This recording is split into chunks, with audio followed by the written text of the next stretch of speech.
Weekly Neutralizer News Report. Magandang araw Pilipinas, kasamang Neutralizer, Aguila Troopers, aming ihatid ang mga balita mula sa isang linggong kaganapan sa 73rd Infantry Neutralizer Battalion, 10th Infantry Aguila Division, Philippine Army. Ako po si Hermelisa Sotasio, tutok na sa Neutralizer News Report. Weekly Neutralizer News Report. Headlines. Pinakaunang Friends Rescued Summit sa probinsya ng Davao Occidental at kasundaluhan ng 73rd IB na kilahok sa pagdiriwang ng selebrasyon ng ika-8 taong anibersaryo ng Davao Occidental. Mahigit sa 100 ng mga Friends Rescued ang nakilahok sa pinakaunang FR Summit sa probinsya ng Davao Occidental. May detalye sa balitang yan si Aguila Trooper Johnson Militado. Matagumpay na naisagawa ang pinakaunang Friends Rescued Summit na dinaluhan ng mahigit kumulang 100 partisipante mula sa munisipyo ng Malita at Jose Abad Santos sa pangunguna ng lokal na pamalaan ng probinsya ng Davao Occidental. Ito ay sa pamumuno ni Honorable Attorney Franklin P. Bautista, Gobernador ng probinsya, Honorable Lorna P. Bautista Bandigan, Vice Gobernador at Honorable Claudy P. Bautista, Congressman o District Representative. At naging tulay dito ang Provincial Social Welfare Development Office o PSWDO upang maisakatuparan ang nasabing aktibidad. Kasama ang kasundaluhan ng 73rd IB, lokal at nasyonal na mga ahensya ng ating gobyerno na isinagawa sa Headquarters 73rd IB, Barangay Feliz, Malita, Davao Occidental. Ang nasabing programa ay may temang pagsambok para sa kasalngan nawa o pagkatuda na ang ibig sabihin ay pagkakaisa na naglalayo na panatilihin ang kapayapaan at kaayusan ng ating probinsya. Isa din itong pagkakataon upang kumustahin muli ang kalagayan ng bawat Friends Rescued sa kanilang pamumuhay upang mas lalong matulungan at matutukan ng ating mga kapatid na dati nang naligaw ng landas upang makapamuhay ng maayos, tahimik at maunlad sa kanilang pamayanan kasama ang kanilang pamilya. Nakahanda rin ang pamalaang panlalawigan upang magpaabot ng tulong sa ating mga Friends Rescued. Sinimula ng aktibidad sa isang motorcade at naging bahagi rin ng mga kawani ng iba't ibang ahensya ng pamalaan kung saan nagbigay ang mga ito ng mga mensahe at oryentasyon sa kanilang mga programa at serbisyo na maaring tanggapin ng mga Friends Rescued upang maiangat ang kanilang pamumuhay sa ilalim ng Enhanced Comprehensive Local Integration Program o ECLIP. Kabilang na dito ang ahensya ng PSWDO kung saan tinutukan nila ang bawat Friends Rescued sa kanilang pamumuhay, kasama rin dito ang TESDA na nagbigay ng skills training orientation na maaring makatulong at makapagbigay ng sapat na kaalaman na magagamit nila sa kanilang pang-araw-araw na pamumuhay. Nagkaroon din ng mapping at profiling na isinagawa ng kasundaluhan ng 73rd IB sa bawat Friends Rescued upang malaman ang kasalukuyang kalagayan ng kanilang pamumuhay upang sa gayon ay malaman natin kung saang aspeto pa sila na pwede pang matulungan at upang masigurado na hindi na sila balikan ng dati nilang mga kasamahang NPA. Nagkaroon naman ng pagbabalangkas ng mga plano upang matukoy ang mga issue at pangangailangan ng mga Friends Rescued sa group discussion kasama ang kasundaluhan ng 73rd IB.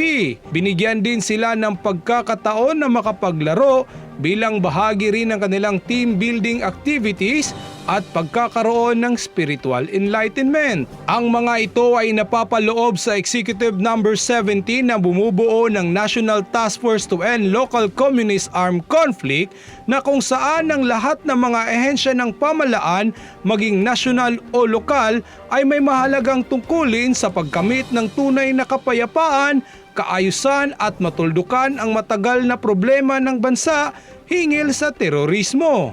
O ang aking pagpasalamat sa tanan ng mga partner agencies sa local government, lalo na sa governor, si Governor Franklin Bautista, kang Vice Governor Lorna Bandigan, kang Congressman Claudio Bautista sa tanan.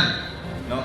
So ang ato ang panaghugpong diri karon Kaysa una, ato rin nakitaan na ang mubatok sa insurgency sa pagpatuman sa kalinaw o kahusay ang Army and Regular Police. Sunod, hinay-hinay na naanata ubos sa pagmando sa lokal na mga government o national government. Isulong natin ang ating pagkakaisa, isulong natin ang kultura ng kapayapaan o yung culture of peace.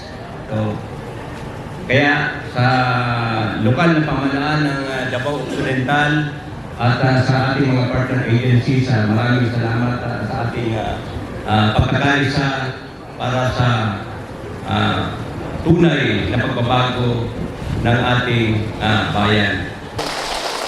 Kanang ginagmay karon nga inyong hawna, tagamtaman, ayuhan ninyo pagdala.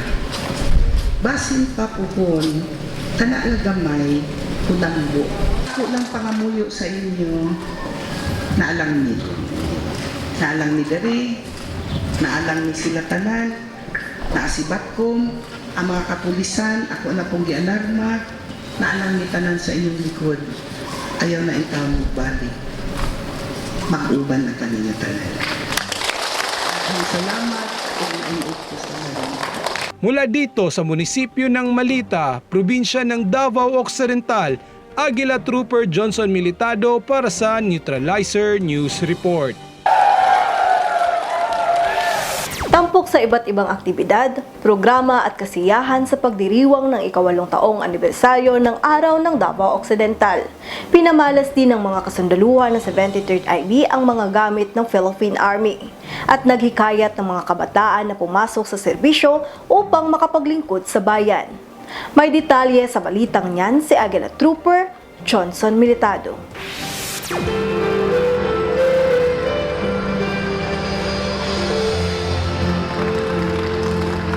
Sinalubong ng malakas na hiyaw at tili at excitement ang pag-arangkada ng Paugnat Sport Fest 2023 sa pangunguna ni Honorable Attorney Franklin P. Bautista, Gobernador ng Davao Occidental. Ang sporting event ay ang pagbungad na aktibidad sa pagbubukas ng selebrasyon sa ika-8 anibersaryo ng probinsya ng Davao Occidental at naglalayon na maipakita ang pagkakaisa ng gobyerno tungo sa maunlad at mahusay na pamayanan. Nagkaroon ng mga iba't ibang aktibidad gaya ng paligsahan sa sayaw, cosplay, live band tuwing gabi, night parade, agri-trade fair at fireworks display.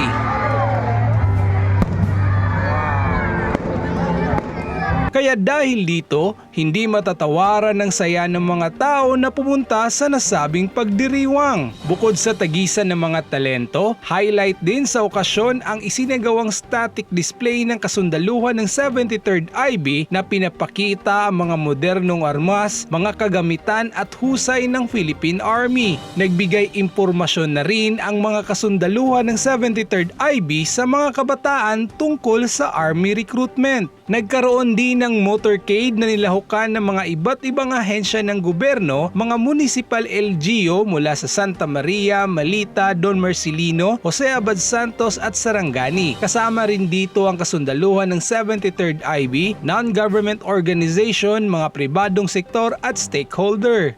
Sa temang Strengthening Foundation for Stability Towards Expansive Opportunities, sinisiguro na kasundaluhan ng 73rd IB na patuloy na makikipagtulungan sa lahat ng peace-building efforts at initiative mula sa provincial government pababa sa municipal government, iba't ibang ahensya ng gobyerno maging sa mga stakeholder. Sinisiguro din ang kasundaluhan ng 73rd IB kasama ang mga law enforcement agencies sa pagpapanatili ng kaayusan ng probinsya. Mula dito sa bayan ng Malita, probinsya ng Davao Occidental, Aguila Trooper Johnson Militado para sa Neutralizer News Report. Weekly Neutralizer News Report.